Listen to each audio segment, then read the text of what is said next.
Today I will start another new chapter, that is a poem from course book. It is chapter 4 of literature syllabus. The poem name is Trees. Trees by Alfred Joyce Kilmer. The poet Joyce Kilmer, he was an American poet, not only poet, journalist, literary critic, lecturer, and an editor also. He wrote many good poems.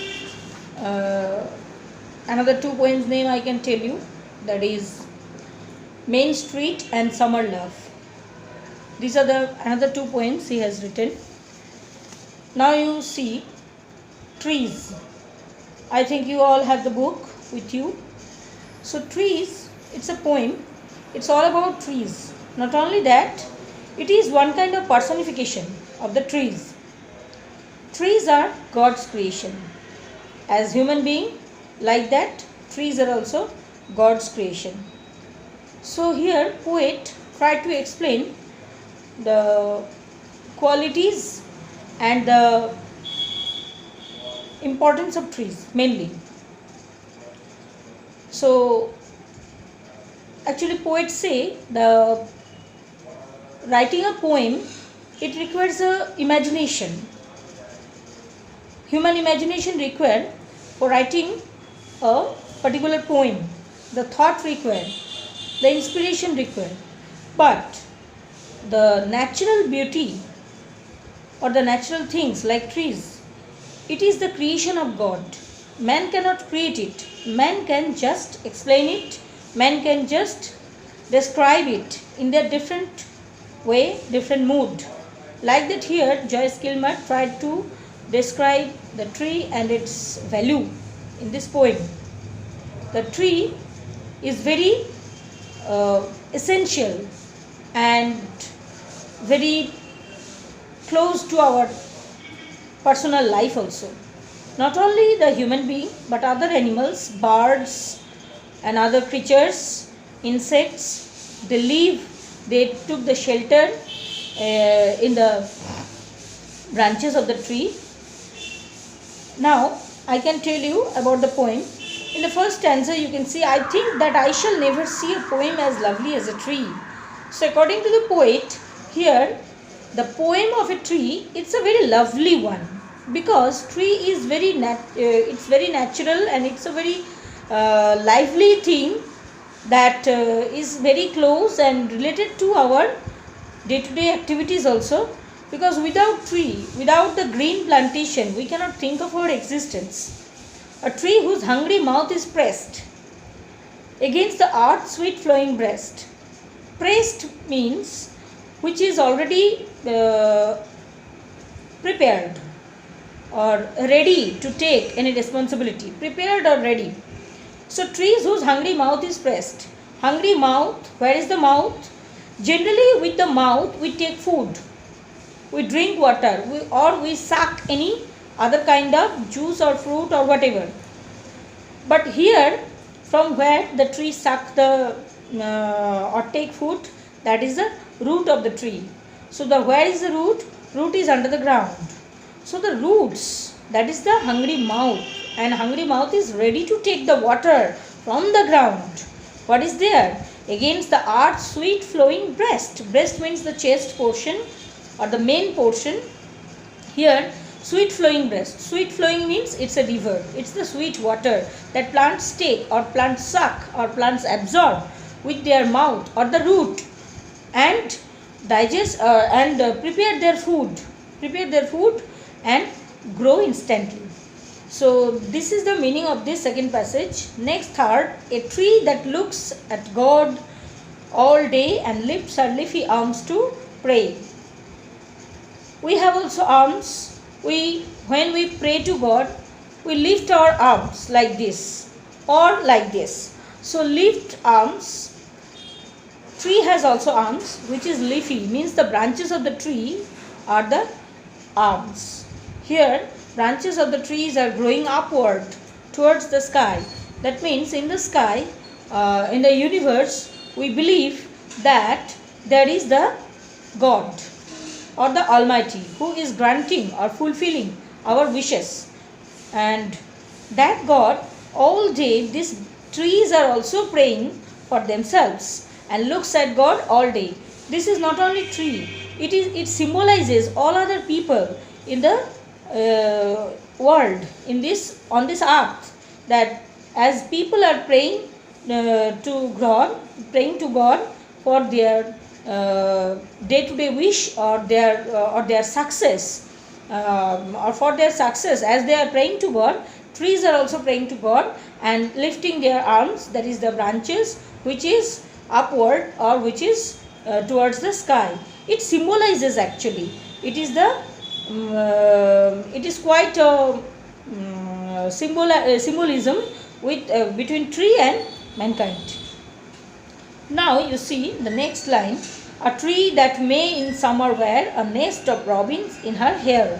Hair means again the branches of the very thin branches like a hair, and robin prepared the rest. Robin is a bird. Robin is a bird whose the portion of the breast portion, it is reddish. It's a small bird, robin. A tree that may in summer wear. So in the summer, when the robin make the nest with the hairs of the trees. The hairs means very thin branches or the leafy part, that is the robins use to make its nest. Now, upon whose bosom snow has lain, who intimately lives with rain. Bosom here symbolizes the trunk of the trees, main stem of the trees, that is the bosom of the tree. Snow has lain upon it. The snow has lain, snow covered this area in the winter. But who intimately, who means the tree, intimate means very familiar, very personal and closely acquainted. So this one lives with rain. Trees are very familiar, trees are very much closely acquainted with the rain or the rainy season. Why? Because in the rainy season they got a lot of water. Yes, if it is a hailstorm, then it is dangerous or devastating. But the rain is quite nutritious for the growth of the trees. Suppose after winter and after the spring season, when the summer and rain come, then all the dust and soil of the tree leaves and other ground, it just washed away, and the picture it becomes very clean and clear. So that is why the trees are very intimate with the rain. So in the rainy season, it creates a lot of good impression also, and that time it get a lot of water also. The last stanza, poems are made by fools like me, but only God can make a tree. So why the word fool is used? The poet used the fool, this word, to say, he said all these things for about him and other poets. So he and other poets who are writing poems about trees, they are fools. Fools means they have no idea about the God's planning, what God plans to do. Actually, nobody has the idea. Means they are only writing, they are only praising, they are describing the God's creation. But how the God creates, nobody knows. That is why you are still now a fool. Means we are yet to discover. We are now, till now, we are left to discover this total planning, the creation, how it creates. We know that plants come out from seeds. It requires soil, water, light, heat.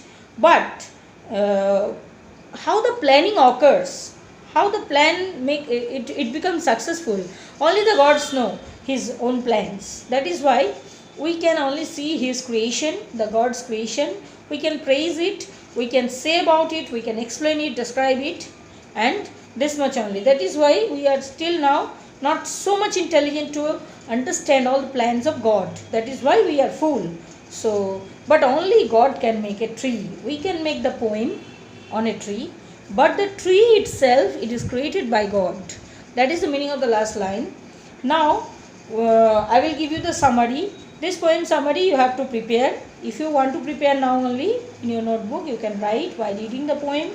Each and every line meaning has to be included in the summary, and the main theme actually you can write.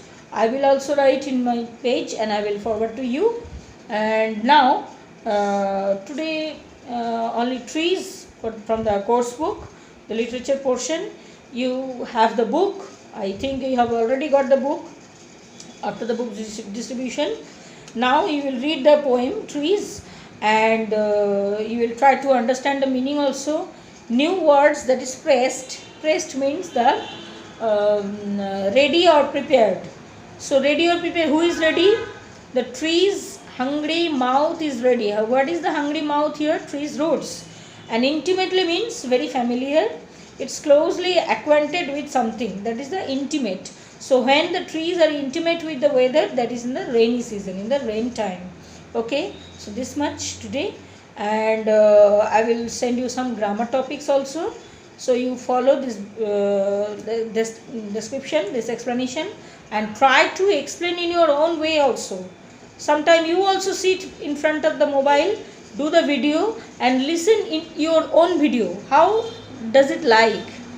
Are you speaking properly? Are you doing the pronunciation properly? So gesture and other things and the meanings, what you are saying, you can memorize, or whether you can say spontaneously or not. So judge all these things. Okay, this much today. All the best.